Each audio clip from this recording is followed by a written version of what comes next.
Bismillahirrahmanirrahim. Alhamdulillahilladzi hadana lihada wa ma kunna linahtadiya laula an hadana Allah. Wa asyhadu an la ilaha illallah wahdahu la syarika lah. Wa asyhadu anna Muhammadan 'abduhu wa rasuluhu la nabiyya ba'dah. Sallallahu alaihi wa ala alihi wa azwajihi wa dhurriyyatihi وصحابته ومن اهتدى بهديه وتمسك بسنته إلى يوم الدين أما بعد إخوة الإيمان رحمني ورحمكم الله. Alhamdulillah, Allah Tabaraka wa Ta'ala masih memberi kesempatan kepada kita semua untuk melanjutkan telaah kitab Tazkiyatun Nufus yang ditulis oleh Syekh Dr. Ahmad Farid hafizahullah. Ini adalah pertemuan yang kedua ya. Alhamdulillah. Pada kajian yang lalu kita mengawali menelaah kitab ini. Kita telah menelaah al-ikhlasu wal mutaba'atu syartani liqabulil amal. Ikhlas dan mutaba'ah adalah dua syarat diterimanya amal. Pembahasan berikutnya ini tentang ikhlas.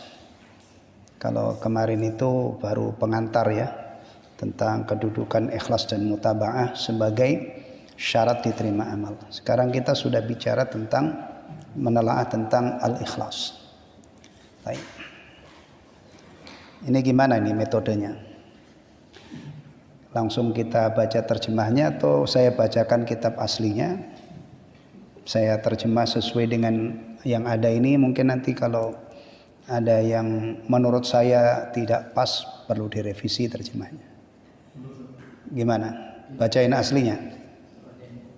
Bagian aslinya? Hah? Langsung terjemahnya? Hah? Langsung terjemahnya supaya lebih cepat gitu. Iya, kalau ini double ya. Double ya. Baik. Sambil saya cocokkan dengan kitab aslinya ya. Nah ini terjemahannya ini mulai dari sini ikhlas. Yang kemarin itu tidak ada. Ya. Tidak ada terjemahnya. Dimulai dari sini. Qala Syekh Dr. Ahmad Farid hafizahullah wa jazahullahu khairan 'anil Islam wal muslimin. Ya. Al-ikhlas. Tentunya ini adalah terjemahannya ke dalam bahasa Indonesia ya. Baik. Al-ikhlas diterjemahkan ikhlas. Ikhlas adalah memurnikan niat bertaqarrub. Taqarrub ini bahasa Arab. Berawal dari qarraba yuqarribu taqarrub. Kalau diterjemahkan ini ada kaitannya dengan dekat. Dekat, qarib, dekat. Taqarrub berarti pendekatan diri ya. Ikhlas adalah memurnikan niat taqarrub, niat mendekatkan diri ya kepada Allah dari segala yang mengotorinya ya. Yang mengotorinya itu seperti riya, sum'ah, ujub gitu ya. Mengotori itu yang mengotori keikhlasan ya. Taib. Antum perhatikan definisi ikhlas ini simple. Tapi kalau dipraktekkan ini luar biasa sulitnya. Ya. Begini simple. Memurnikan niat bertaqarrub, niat mendekatkan diri, niat ibadah kepada Allah dari segala yang mengotorinya. Ya. Ini perlu mujahadah, perlu perjuangan. Potensi orang untuk kepingin dipuji orang ketika dia bertaqarrub itu dahsyat. Ya.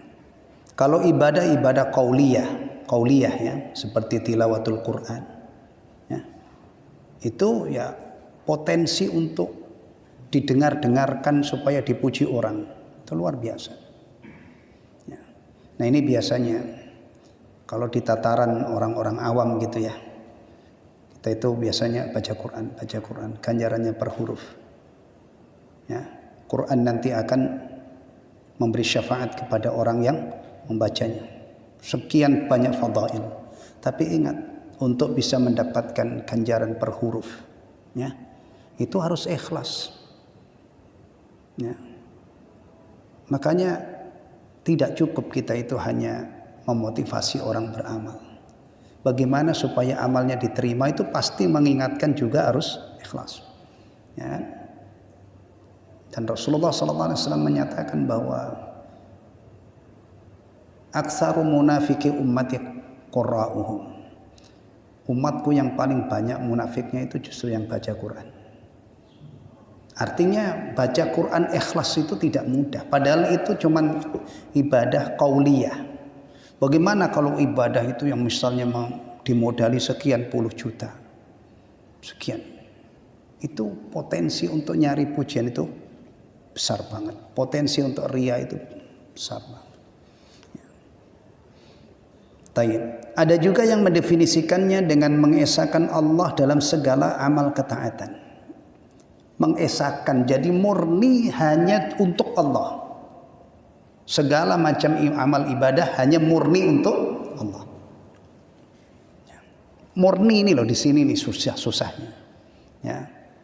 Nanti untuk Allah tapi ada cabangnya, pengen dipuji orang, pengen dilihat orang, ya, pengen didengar-dengar orang.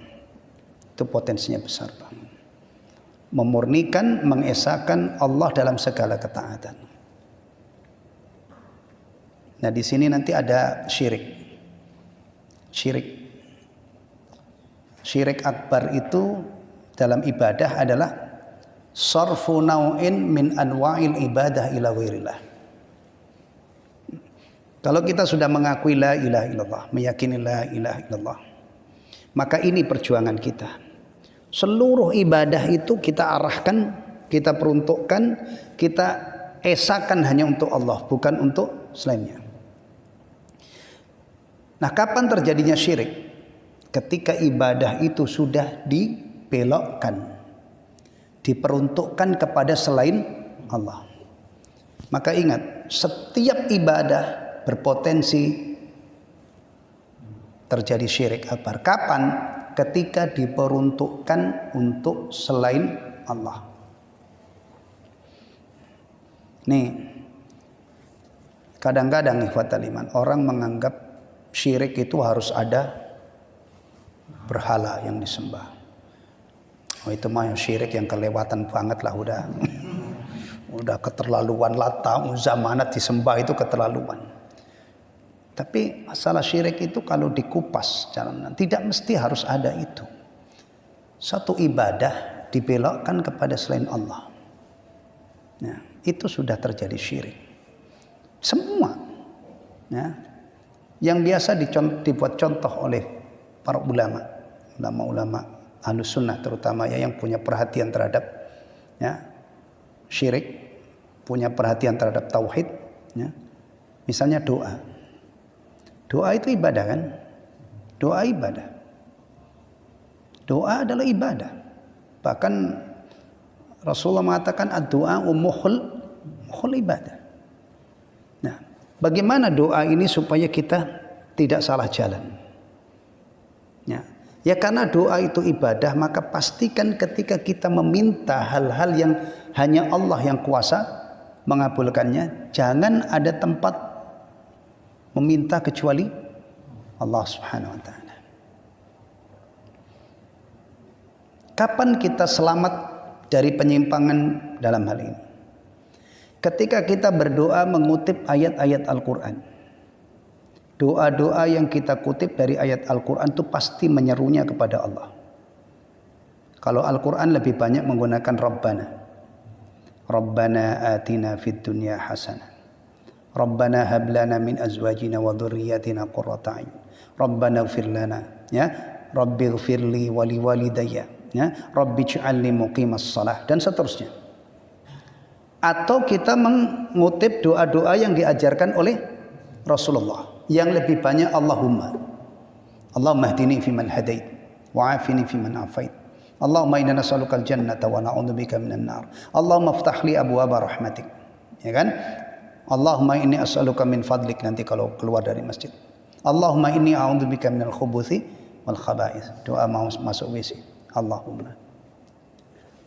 Ketika kita berdoa, lalu yang kita seru, ya, doa, dalam berdoa itu Allah, berarti ini sudah pas.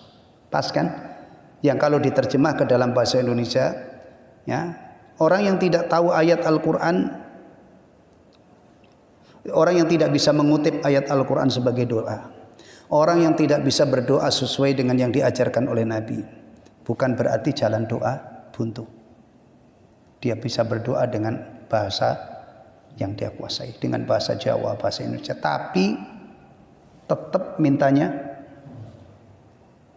Kalau bahasa Indonesia apa biasanya? Ya Allah, ya Tuhan kami, gitu kan? Ya Rabbi, ya kan? Ya Ilahi. Ya. Kalau orang Jawa apa? Mas Bapak tahu? Pak Prapta, kalau orang Jawa kan, duh Gusti kula nyuwun rezeki, gitu kan? Nah, itu iya, Gusti Allah maksudnya. Ya. Ini benar, lurus. Berarti doa ini jalurnya dari hamba yang dhaif dipanjatkan kepada Allah yang maha kuasa, yang maha kaya, yang mengijabah doa. Ya kan? Duh Gusti kula nyuwun ngapunten. Nah, itu kan. Itu sama dengan Rabbi firli, ya kan? Nah, tapi kalau masalah doa ini yang diminta itu selain Allah. Ya. Ini kalau orang yang tidak ngerti masalah, akar masalahnya, apa itu sih dikit-dikit syirik gitu ya. Kemudian nanti difitnah orang-orang yang suka, yang punya perhatian terhadap syirik, memperhatikan menjelaskan kepada umat, nanti difitnah kerjaannya nyirik-nyirikan orang, ngafir-ngafirkan orang, bid'ah-bid'ahkan. Masya Allah. Antum kalau di YouTube ketemu begitu itu. Kata belanja. Ya. Kemudian yang disasar, yang ditembak siapa? Salafi, Wahabi. Udah abaikan aja. Abaikan. Ya, abaikan. Lagi kita juga tidak pernah belajar Islam ini untuk menjadi upaya supaya diakui Wahabi, dan Wahabi memang tidak ada. Ya. Syekh Muhammad bin Abdul Wahab itu hanya dai. Beliau tidak pernah mengajak orang untuk berhimpun kepada beliau, cuma nunjukin, nih dalilnya, ini dalil. Kalau benar ya benar, ya kalau salah juga salah. Ya. Tapi masya Allah ini ada ya fitnah lah ya fitnah. Padahal pelajaran begini ini ya mestinya diserap oleh umat. Dai-dai itu memang siapapun orangnya mestinya itu menjelaskan masalah begini ini, ya kan? Jadi kalau doa itu ya Allah, ya Rabbi, duh Gusti misalnya kalau bahasa kita, Gusti Allah maksudnya, ya kan? Ya, berarti lurus jalurnya dari hamba kepada Allah. Tapi kalau sudah Mbah Fulan, tolong dong lapangkan rezeki saya, ya, mudahkan usaha saya, ini kan kelihatannya sepele, tapi ini bentuk apa? Syirik. Kenapa? Karena doa yang seharusnya jalurnya itu diperuntukkan kepada Allah, dibelokkan kepada fulan. Jangankan mbah. Biasanya mbah siapa yang ini? Mbah Suro. Orang berdoa kepada Rasulullah Muhammad SAW, ya Rasulullah sembuhkan penyakit saya, ya Rasulullah lapangkan rezeki saya. Sama nilainya. Kalau Rasulullah hidup dan mendengar orang ini, kira-kira direstui apa enggak? Enggak mungkin. Ini ikhwatal iman. Jadi kata kuncinya itu di sini.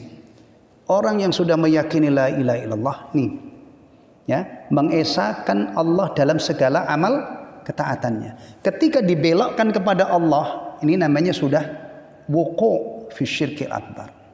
Ini dijelaskan bukan dalam rangka mengkafir-kafirkan dan mensyirik-syirikkan, supaya umat Islam faham akhirnya dijauhi. Ini menyelamatkan orang. Ya. Taib. Nah, diperuntukkan kepada selain Allah. Bahasa ilmiahnya sarfu naw'in min anwa'il ibadati ila ghairillah. Nih yang dinamakan syirik akbar dalam ibadah. Memperuntukkan salah satu jenis ibadah kepada selain Allah. Berarti begini ini dalam rangka nasihati. Ya, maka ihdaru, waspada kalian. Pastikan kalau berdoa itu memohon kepada Allah. Kalau Anda ingin bertawassul, tawassullah dengan tawassul yang masyru', yang disyariatkan. Ya. Makanya nanti dari sini potensi terjadinya kesyirikan itu di mana? Salah satunya yang paling potensi di kuburan-kuburan yang dikeramatkan. Tuh. Maka ulama-ulama yang peduli dengan tauhid itu mengingatkan kaum muslimin bukan melarang ziarah kubur. Karena ziarah kubur itu ada yang direkomendasi oleh Rasulullah. Yang dilarang itu adalah kalau di kuburan-kuburan ini sudah minta-minta ya, hal-hal yang hanya Allah yang kuasa melakukannya, ini yang dinamakan syirik akbar. Antum juga jangan membabi buta, jangan setiap melihat orang yang ke kuburan antum vonis syirik, sampai antum tahu benar-benar amalnya itu kalau sudah minta-minta ke kuburan syirik. Ya. Kalau tidak sampai ketik itu berarti hukumnya ya bukan syirik lagi. Ya. Ini biasanya sensitif ya.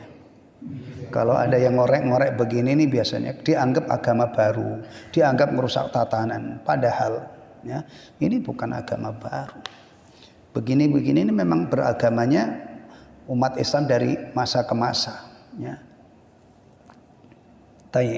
Atau tidak menghiraukan pandangan makhluk tetapi senantiasa memandang kepada pencipta. Ini juga hasanah ya, ilmu tentang ikhlas. Jadi ada banyak versi tentang definisi, bukan bertentangan satu dengan yang lain, tapi ini. Makanya kalau ada masalah, apalagi ikhlas itu termasuk masalah besar, itu pasti Ta'bir itu apa ya? Narasi ya. Untuk mendefinisikan itu beda-beda. Tapi kita beruntung dengan narasi yang berbeda-beda itu kita tampung semuanya menjadi hasanah apa? Ilmu. Jadi kalau ada orang antum mendengar misalnya ikhlas itu adalah memurnikan tujuan ibadah hanya kepada Allah. Oh sahih.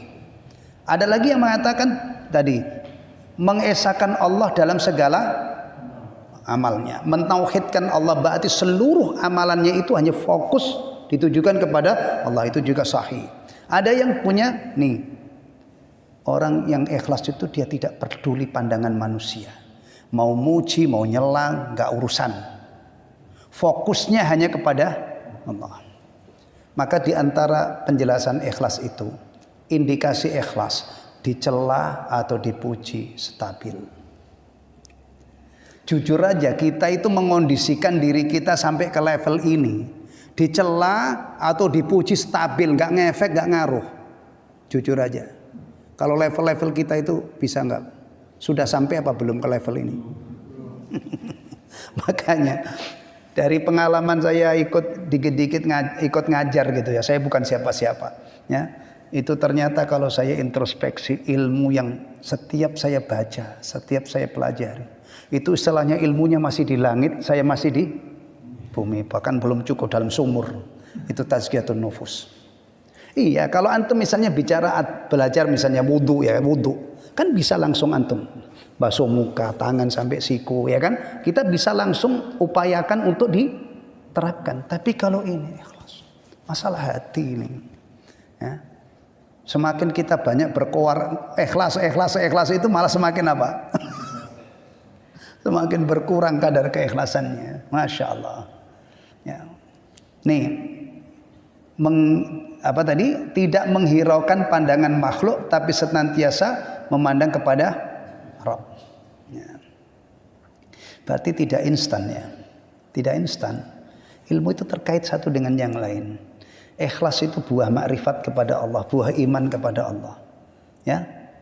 Kalau misalnya ini sampai di sini pelajaran kita, tapi orang itu tidak pernah mematangkan imannya kepada Allah sampai dia yakin Allah Maha melihat, Maha mengetahui, Maha mendengar, ya kan? Ya ini nggak nyambung, kan tidak menghiraukan pandangan makhluk, tetapi senantiasa memandang kepada Pencipta. Itu kan setelah dia tahu kalau Allah itu Maha melihat, Maha mengetahui, Maha mendengar, sehingga dia itu selalu diawasi oleh Allah. Orang yang lengket pada dirinya muraqabatullah, tidak sempat dia mencari-cari penilaian dari manusia, fokusnya hanya kepada Allah. Tayyib. Ikhlas merupakan syarat diterimanya amal soleh yang sesuai dengan sunnah Rasulullah. Ini kalau bahasanya ulama, salah satunya Syekh Ibnu Utsaimin di Syarah Riyadhus Shalihin, dia mengatakan gini, ikhlas itu mizan batin, standar batinnya hati.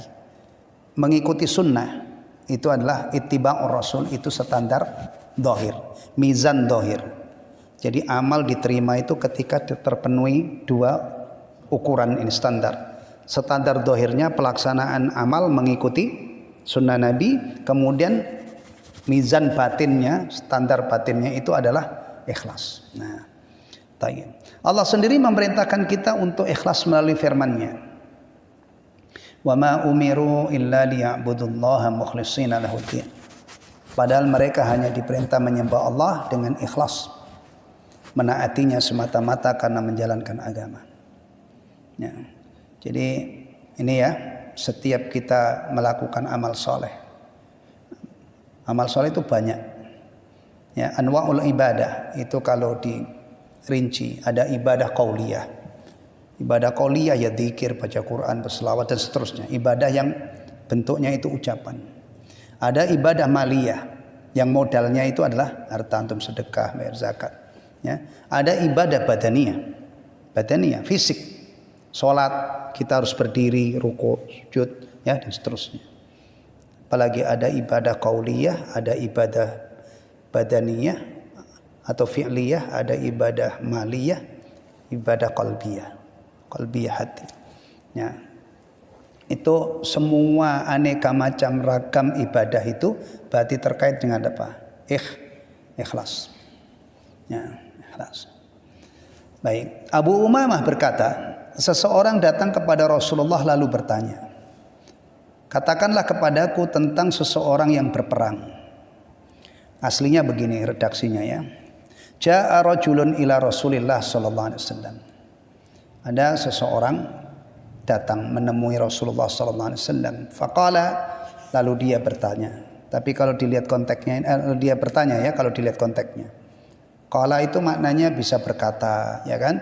Bisa bertanya, tergantung konteksnya. Ya. Ara'aita rajulan ghaza yaltamisul ajra wa dzikr. Malah. Ya. Katakan kepada aku tentang seseorang yang berperang tapi demi mencari pahala dan nama. Popularitas gitu ya. Wa dzikr. Malah apa yang dia peroleh? Perang, ya. Masya Allah. Ya. Tapi yang dia cari, batin niat dia berperang itu untuk mendapatkan ganjaran plus, ada plusnya, adzikr, yaitu pengen populer. Apa yang dia dapat? Atau di sini nama, ya. Faqala Rasulullah sallallahu alaihi wasallam, Rasulullah sallallahu alaihi wasallam bersabda, la syai'alah. Dia tidak akan mendapatkan apa-apa. Ya. Fa'adaha thalatha marrat. Orang ini mengulangi pertanyaannya itu 3 kali, sebanyak 3 kali. Tapi jawaban Rasulullah tetap enggak berubah. La syai'alahu. Dia tidak mendapatkan apa-apa. Tsumma qala, kemudian Rasulullah bersabda, innallaha azza wa jalla la yaqbalu minal amali illa ma kana lahu khalisan wabtaghi bihi wajhahu.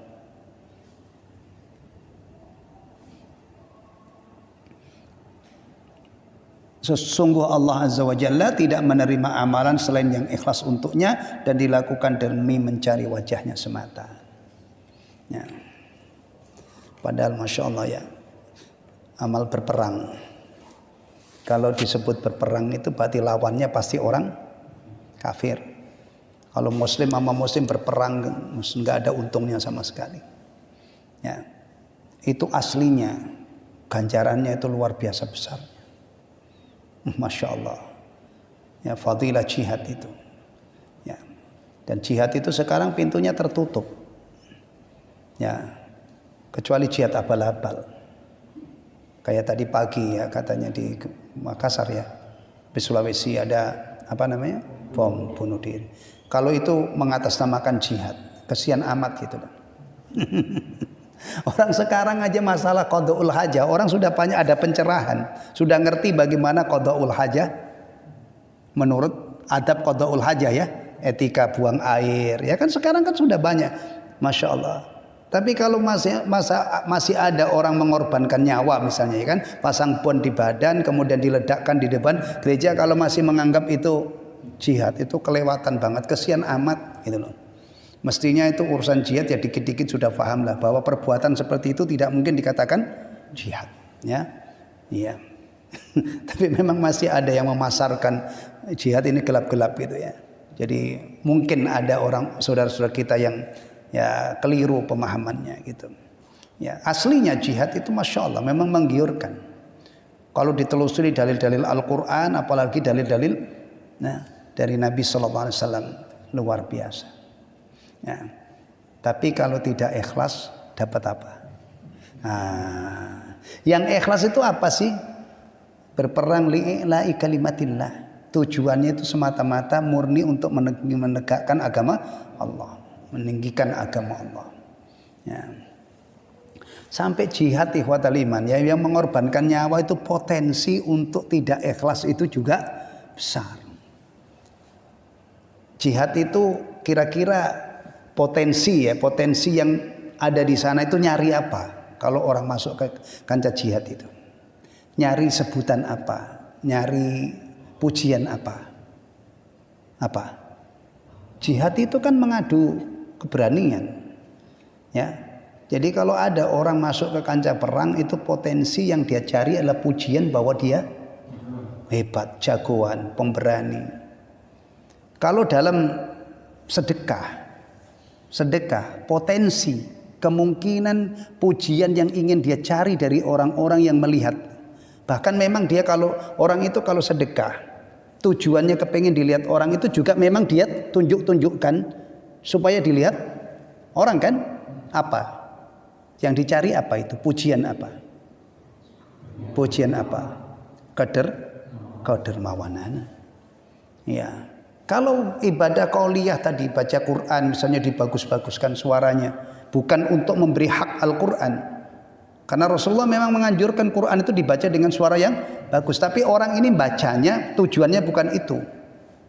Tujuannya untuk apa? Kalau Quran itu pujian apa yang berpotensi dicari orang itu apa?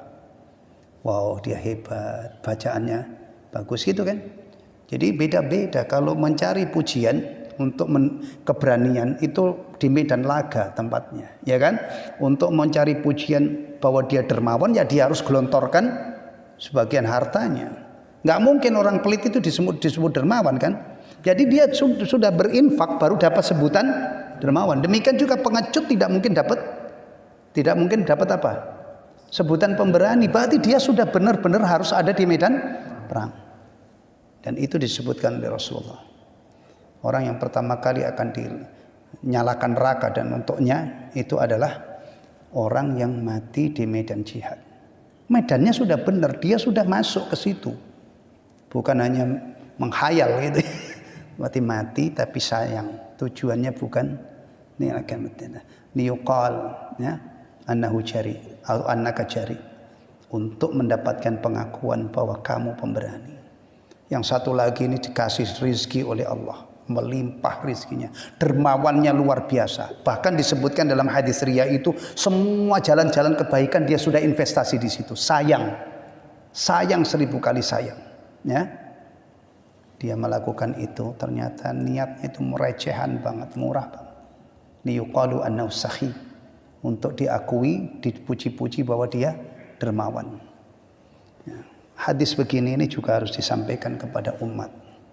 Jangan hanya menyuruh sedekah. Jadi komplit mendidik umat itu bukan hanya dari satu sisi, tapi juga diingatkan sehingga mereka itu ketika dermawan juga berusaha untuk bagaimana kedermawanan itu diterima oleh Allah. Dia satu sisi mujahadah melawan kekikirannya ya, satu sisi dia berjuang untuk supaya yang dia lakukan itu ikhlas ya. Ya. Abu Sa'id Al-Khudri radhiyallahu an meriwayatkan bahwa Nabi bersabda saat haji wada, semoga Allah mencerahkan wajah seseorang. Naddarallahu imra'an. Ya. Ini apa namanya? Doa Nabi sallallahu alaihi wasallam. Yang mendengar kata-kataku, sami'a maqalati fawa'aha. Yang mendengar kata-kataku dan memahaminya. Betapa banyak orang yang membawa pemahaman namun ia sendiri tidak memahaminya. Ya. Farubba hamili fiqhin laisa bifaqih. Nah, ini jelas. Kadang-kadang orang meriwayatkan hadis, cuman meriwayatkan. Tapi ada orang yang menerima riwayat ini malah dia lebih faqih. Itu mungkin. Ada perawi hadis. Akhirnya hadisnya sampai kepada Imam Syafi'i rahimahullah. Itu Imam Syafi'i lebih faqih, lebih faham hadis itu daripada yang meriwayatkan. Karena kadang-kadang yang meriwayatkan itu cuma meriwayatkan. Tapi Imam Syafi'i dan imam-imam yang lain, ya imam 4 itu mujtahid. Ketika hadis sampai kepada beliau, beliau bisa mengeluarkan, mengistimbat ahkam. Karena beliau mujtahid. Ya. Taib. Kemudian Rasulullah melanjutkan sabdanya yang artinya betapa banyak orang yang membawa pemahaman namun ia sendiri tidak memahaminya. 3 hal seorang mukmin tidak akan mengkhianatinya. Mengikhlaskan amal untuk Allah. Tulus menasihati kaum muslimin. Yang namanya nasihat itu memang harus tulus ya. Namanya saja nasihat. Ada katanya dengan seperti kalimat taubatan nasuha. Taubat yang murni, yang tulus gitu kan. Ya, jadi kalau ada orang muslim kelihatannya dia menasehati saudaranya tapi menjerumuskan. Itu mah bukan nasihat. Nasihat itu memang harus tulus. Menginginkan kebaikan pada saudaranya. Dan juga ada etikanya. Nasihati orang di depan umum itu tidak hikmah. Ya. Apalagi nasihati pemimpin itu ada fikihnya sendiri. Fikih nasihatnya terhadap pemimpin. Karena nasihat itu yang diinginkan maslahat. Kalau salah-salah caranya bukan maslahat lagi. Bisa menimbulkan mudarat, kerusakan yang lebih besar daripada manfaat. Ya. Gak usah jauh-jauh, antum nasihati istri gak hikmah. Ya. Gak hikmah, bisa jadi hasilnya itu malah tambah parah. Benar kan? Antum misalnya menemukan kekurangan pada istri, antum nasihati. Tapi nasihat antum, cara antum menasihati gak ini?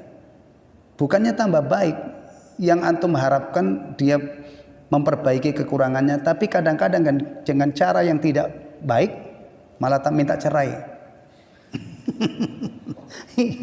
Benar kan? Contoh misalnya ada suami itu semangatnya bagus tapi nggak hikmah. Menasehati istri dibumbuin dengan caci maki. Gimana? Gimana kira-kira? Jadi baik nggak? Ya. Ya. Antum bisa bayangin sendiri lah, nggak usah saya contohin. Maki-maki istri ya kan. Tambah runyam.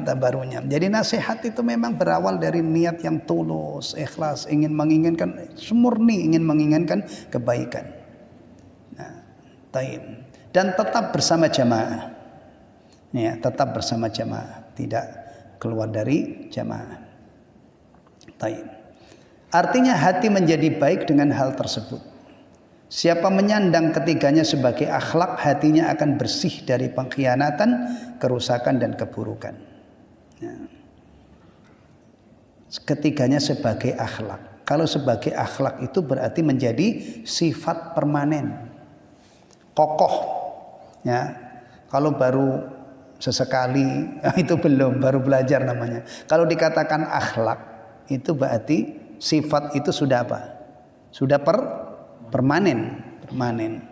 Jadi orang yang disebut memiliki akhlak penyabar, ya memang sabar banget, bukan sabarnya kumat-kumatan. Enggak ya, dermawan ya itu berarti mengeluarkan sebagian hartanya itu sudah memang menjadi sifat yang permanen baginya. Ya. Taib. Seorang manusia tidak bisa terlepas dari setan kecuali dengan ikhlas. Nah, ini gini. Ini kalau dihubungkan dengan setan. Orang ikhlas itu orang tangguh di hadapan setan. Ya, perhatikan baik-baik. Kalau dikaitkan dengan musuh bebuyutan orang beriman, orang ikhlas itu musuh kelas beratnya, lawan beratnya setan. Ya. Makanya setan mengatakan kecuali hamba-hambamu yang tulus di antara mereka. Ini pengakuan setan sendiri. Saya akan sesatkan hamba-hambamu kecuali yang ikhlas. Yang ikhlas saya nggak sanggup. Ya. Maka begini, tipu daya setan itu sebenarnya kuat apa lemah? Kuat apa lemah? Lemah. Disebutkan dalam Al-Quran itu lemah. Tapi lemah di hadapan siapa? Lemah di hadapan orang beriman yang ikhlas. Ya. Kalau orang yang tidak punya iman atau imannya lemah, ya dia sendiri bisa dilatih oleh setan, akhirnya jadi setan. Ya, jadi jangan salah paham. Betul, hakikatnya tipu daya setan itu lemah, tapi di hadapan orang yang ikhlas, di hadapan orang yang imannya kuat. Ya. Makanya harus memahaminya harus itu.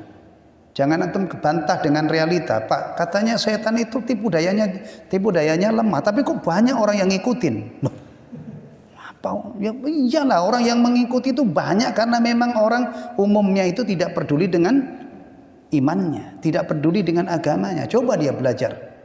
Kenali setan itu baik-baik, bahwa setan itu musuh, nanti kan akan memberi perlawanan. Nah, pengikut setan itu sedikit apa banyak? Kalau kita kembali ke Al-Quran, setan itu berkuar-kuar di hadapan Allah. Saya akan halang-halangi mereka, saya akan serbu mereka dari depan, dari belakang, dari kanan, dari kiri. Kemudian engkau dapati hamba-hambamu itu mayoritas tidak taat. Mayoritas tidak taat, maksudnya tidak bersyukur ya pada Allah. Tidak bersyukur, artinya tidak taat. Dan Allah sebutkan dalam ayat yang lain, iblis itu sudah membuktikan kebenaran ucapannya. Berarti memang manusia, sebagian besar manusia itu dimangsa atau terperdaya, tertipu oleh siapa? Oleh setan. Nah, di sini dikaitkan dengan pembahasan ikhlas. Ternyata orang-orang yang ikhlas itu adalah setan angkat tangan. Ya, dia mengaku sendiri, kecuali hamba-hambamu yang tulus di antara mereka, yang mukhlisin. Illa ibadaka minhumul mukhlasin, yang ikhlas. Ya. Baik. Diriwayatkan bahwa seorang soleh berkata kepada dirinya sendiri. Nah, ini nih zaman begini nih jarang ya. Bismillah.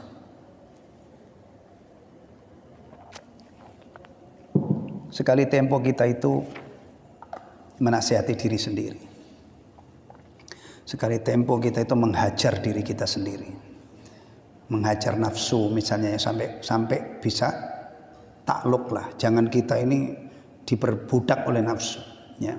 Kalau nafsu itu kalau melunjak, kalau kita kalah, ya kita akan diseret kepada hal-hal yang rendahan yang akhirnya kita berlumuran dosa. Ini ada riwayat begini-begini diteladani. Atau antum kalau misalnya mendapatkan ilmu, ya itu jangan digunakan untuk mengadili orang. Kan sekarang ini zamannya orang itu banyak yang melupakan dirinya tetapi ngurus orang lain. Dapat ilmu tentang munafik, oh itu dia munafik.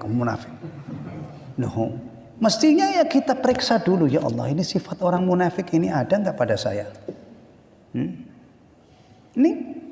Ini diriwayatkan seorang soleh berkata kepada dirinya sendiri, wahai jiwaku, ikhlaskan dirimu, niscaya kau terlepas dari jerat setan. Dia menasehati dirinya sendiri, ya kan? Ya kalau ini banyak nasihat begini ini untuk diri zaman sekarang, ya kan? Wahai diriku, sabar ya, berpegang teguh dengan syariat Allah, ya, dengan kitabullah dan sunnah. Wahai diriku, sabar ya, kamu menghindari apa-apa yang dilarang oleh Allah. Di zaman sekarang itu, masya Allah, maksiat itu luar biasa. Taib. Segala kesenangan dunia tentu disukai jiwa dan hati, entah sedikit maupun banyak. Manakala kesenangan dunia bercampur dalam satu amalan, kesucian amal pun terkotori dan keikhlasan lenyap. Ini bahaya. Kalau tadi dikaitkan dengan setan ya, dikaitkan dengan setan. Ternyata orang-orang mukhlis itu, orang-orang yang ikhlas kuat. Ya, musuh beratnya setan. Apa kaitannya dunia dengan keikhlasan? Ini disebutkan. Segala kesenangan dunia tentu disukai jiwa dan hati. Ini tidak kita pungkiri. Ya kan? Entah sedikit atau banyak. Bahkan yang banyak pun kecintaannya terhadap dunia itu sampai mengorbankan ibadahnya. Ada. Ya kan? Manakala kesenangan dunia bercampur dalam satu amalan, kesucian amal pun terkotori dan keikhlasan lenyap. Ya. Hati-hati. Fitnah dunia itu ternyata bisa mengotori niat. Bahkan kadang-kadang orang itu jangankan mengotori niat, meninggalkan amal kebaikan demi dunia bisa. Ya banyak, terapannya itu banyak. Ya, antum jangan hanya nuduh pejabat. Hah? Pejabat ya. Antum dirimu antum sendiri pedagang mungkin kecintaannya dunia bisa mengalahkan ketaatannya kepada Allah, ya kan? Kalau kelas ulama, lebih mengerikan lagi. Dia bisa membekukan ayat yang seharusnya dia sampaikan demi. Tapi begini ini jangan tunjuk hidung orang ya. Kita bicara fenomena umum. Yang jadi masalah itu kadang-kadang tuh contohnya kiai itu loh. Begini ini nggak benar. Kita nilai orang, kita bicara standar ya ilmu. Kemudian kita gunakan untuk diri kita. Ya, termasuk sholat. Orang cinta dunia, termasuk inti sisi dunia itu apa? Yang mempesona. Wanita kan? Wanita kan? Ada orang rajin sholat, anak muda rajin sholat. Ternyata dia rajin sholat itu karena ngincer supaya diambil menantu. Kan sholatnya untuk dunia. Itu contoh. Nanti ada duit, ada kedudukan, ada macam-macam. Makanya ikhlas itu terapannya tadi sudah saya katakan di awal. Definisi ikhlas itu ringan ya. Bahkan gak ada sampai setengah halaman itu. Sebaris saja cukup, tapi terapannya termasuk yang membuat rusaknya keikhlasan itu adalah cinta dunia. Cinta dunia. Dan itu sudah, kalau ulama ya dulu Yahudi, Nasara itu ulama Yahudi itu sebutkan udah rusak keilmuannya gara-gara dunia. Ya, dan ulama Islam mungkin ada, tapi antum jangan tunjuk hidung. Karena sekarang itu orang banyak itu apa yang ada di Islam itu digunakan untuk menilai orang, menghakimi orang. Boleh itu, jangan. Ya, dia justru kita mulai dari diri kita sendiri. Ya. Baik. Jadi intinya waspada terhadap apa? Dunia. Maka orang-orang yang sukses, yang ikhlas itu pasti tidak bisa dipisahkan dengan zuhud. Ya. Kalau orang itu cintanya kepada dunia sudah liar, ya, termasuk ibadah yang jadi bekal andalan akhiratnya itu bisa rusak keikhlasannya. Na'udzubillah min dzalik. Ya, sampai di sini dulu. Ini saya soalnya punya agenda mau rapat di At-Taqwa, mau membahas Ramadan. Nanti kalau lain kali kalau punya waktu luang, Isya tidak ada acara seperti yang sekarang ini, dan antum juga punya waktu luang, bisa kita lanjutkan ya pada Isya beberapa saat. Tapi untuk malam ini mohon maaf sampai di sini dulu. Antum batasin ya, sampainya tadi halaman berapa itu tadi? 17 ya. Ya.